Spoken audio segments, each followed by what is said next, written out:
Hello everyone and welcome back to my channel.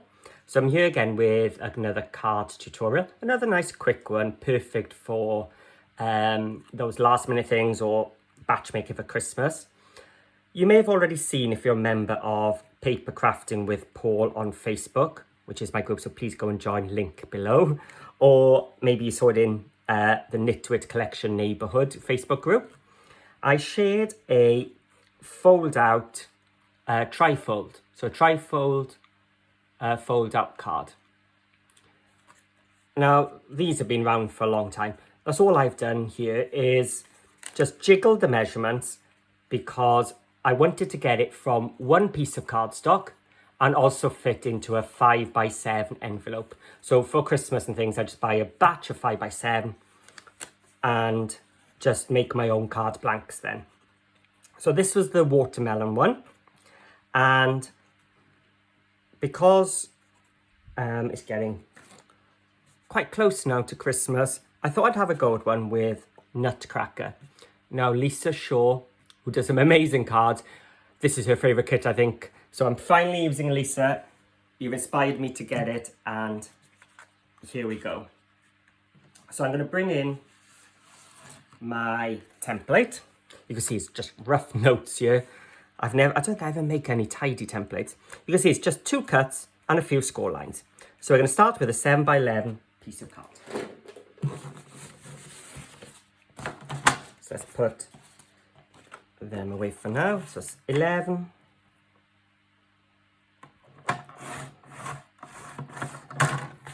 by 7. As I said, I do like the 5x7 cards. Now I've got some cuts to do. So in here I've got, we're going to go 1.5 inches in from the edge.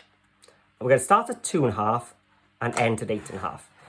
So if you like me, you've got measurements both sides. This is going to be the top of my card. So I'm going to put it into my trimmer this way. If your measurements are only this side, so all you've got to do is put it in this way. So what was it, 1.5 in. So we're going to start, line the edge up at 1.5, start at 2.5. So I'm just moving my arrow to my 2.5 inches. And we're going to stop at 8.5. And I'm just going to repeat that on the other side. So that's what's good about this trimmer. I just slide it down and just repeat. And 8.5. So if you've only got measurements on one side, you would do it like that and then flip it like that. No big deal. Okay. Let's put our scoreboard, our cuts to the side and bring in our scoreboard. So we are now going to score at 2.5. And we're just going to score down to that first cut line. And I'm going to flip it over. So the bottom has now come to the top and repeat. Just down to that first cut line. Now the next one is 4 inches. Maybe I'll show you this. 4 inches, we're going to score all the way. So as I'm scoring, because I've got those 2 cut lines, I'm just holding my thumbs where those 2 cut lines are. If not, what can happen is you can just tug your card and things like that. So 4 inches all the way down, 7 inches all the way down. So if you've only got a scoreboard which has got 1/4 or 1/2 inches, this one's fine because it's 2.5, 4, 7, and then 8.5, just 2 cut lines. Just down to the cut lines. Okay, and that's all the scoring we've got. 2.5 to the cut lines, 4 all the way, 7 all the way, 8.5 cut lines. So actually not that complicated at all. But you do have to think when you're folding. So I'm going to start on the back of the card, really. And I'm going to pull the top and bottom up like so. That's given me 2 valley folds, which means the next one is going to be a mountain.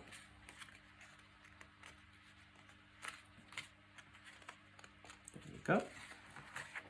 And that mountain, the long one in between, is going to be a valley.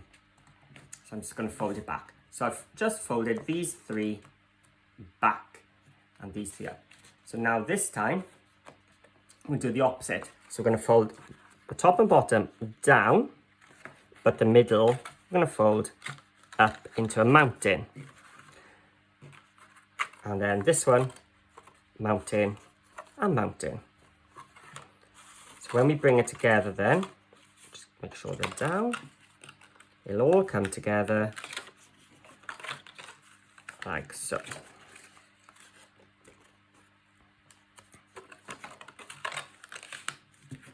There we go. I'm just looking for my Teflon tool.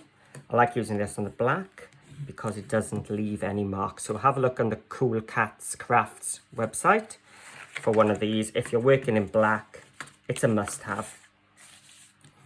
And there we go. Our tri-fold pop out. So we've got 3 folds and it's just popping out like so. So because I've been working on my own measurements to make it fit into that 5.5 inch envelope, I also wanted to make these squares. So when I was trying to come up with measurements for our papers, I wanted it easy as well. So we've got 2 squares. Now the squares, this is going to be the front. And this topper is a 3 3/4 inch square. So 3 3/4 by 3 3/4.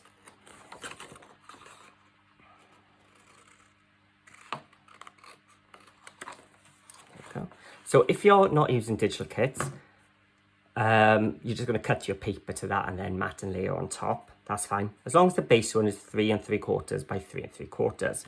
If you're using digital kits, the Nitwit ones actually are scrapbook pages, so they're square. So that's all I did was shrink it down to 3 3/4, then found another paper and shrunk that down by another quarter, so down to 3.5, and placed it on top, and then just put a topper on top.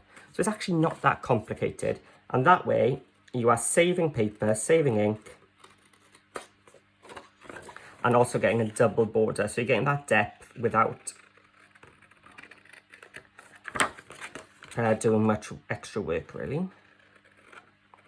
One day I will find some software where I can record my screen. So if anybody's got any ideas on how to record a screen, please let me know. I'd love to find out. And then I can show you how I make all my papers and how I change them so easily to make a second version.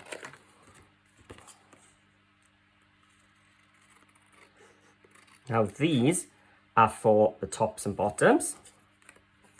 And these ones are 1 1/4 inch tall by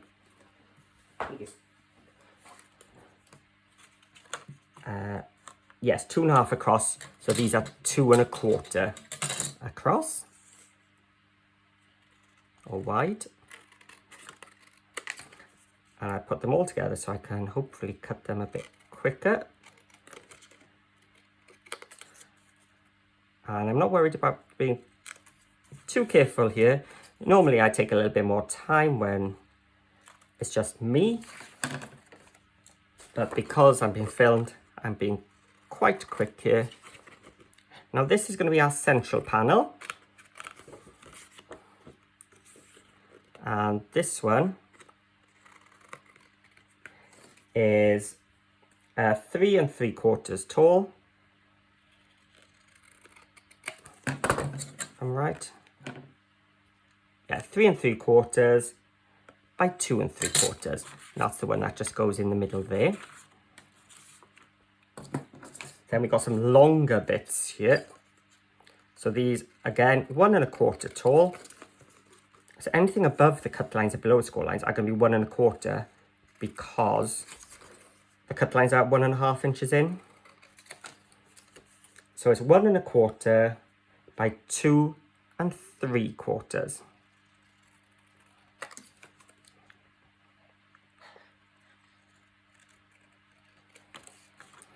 And the last ones, we've got 4 little squares here, and they are 1.25 inch squares. So this time I've just done all 4 exactly the same. Of course, there's plenty of things inside the DigiKits with Knitwits collection. So if you have got one of the kits and you're using one of them, you will have plenty of choice.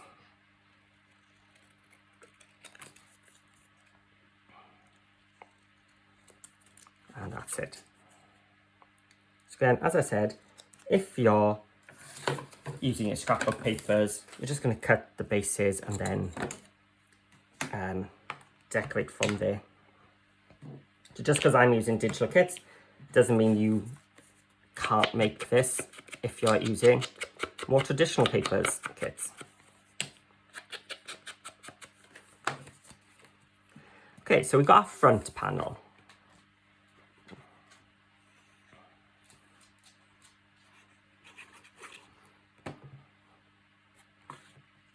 And that goes in that space there. So I'm lining up between those 2 cut lines and between these 2, well, this score line and this edge. Let's just move it over a little bit. There we go. And then again, my Cool Cats Teflon tool, just to smear the glue beneath and get it nice and flat. Trying to ink this while I'm here. And then I've got the same for the back, but I've chosen quite an empty panel for this, purely for writing our greeting. So we can have it that way, I think. Yeah, because when we close it, that's going to show, isn't it? So if I put it that way, oh, I could do it that way, couldn't I?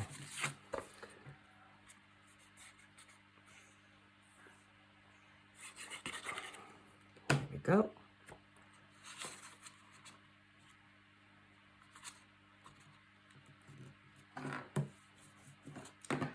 Then that middle panel, the 3 3/4 tall by 2 3/4 wide.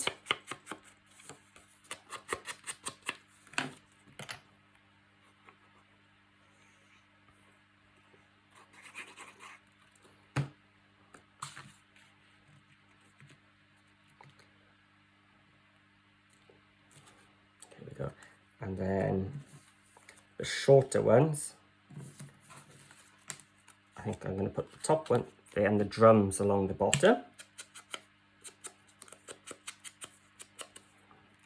Let's have some drums there.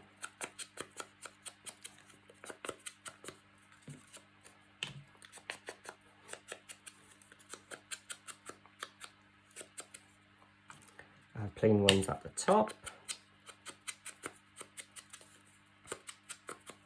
So show you just how much detail and texture there is even on these small tiny panels thanks to those kits. And these are the long ones. So I've got sending you joy and love of Christmas, and then Christmas traditions on the top.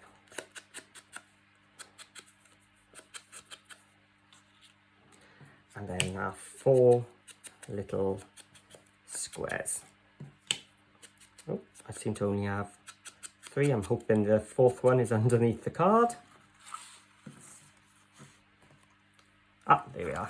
Thank God, I thought I'd lost it then.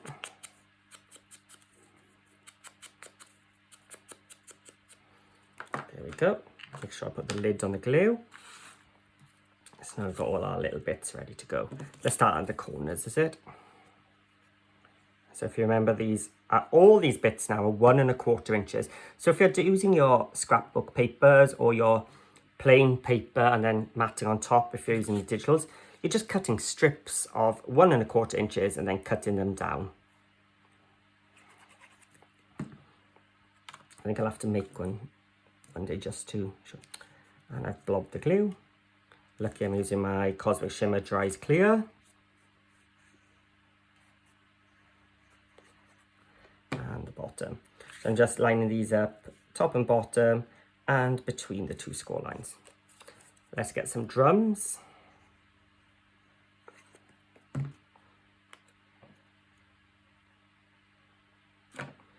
Add some more drums.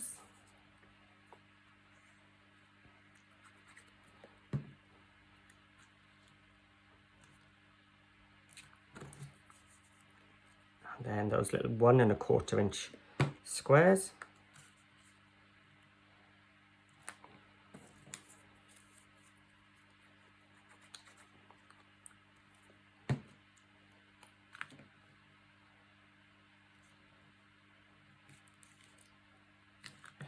And almost done. So I turned that around just so it wasn't exactly the same.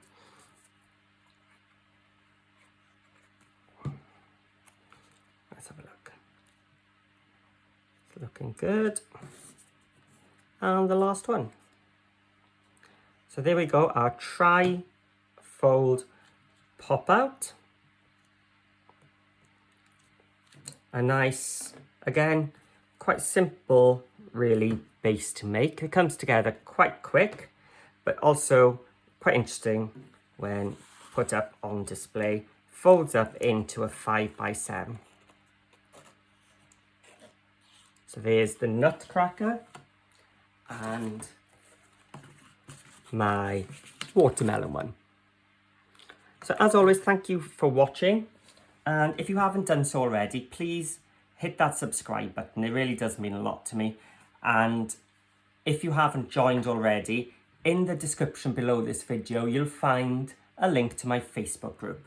So you can share your versions of your cards with whichever papers and toppers you wish. And please, if you get time, just give it a little thumbs up and write a little comment. It really does help me and for my channel to grow and just to be seen a bit more because of the YouTube algorithm. It really does help. You have no idea how much it does help.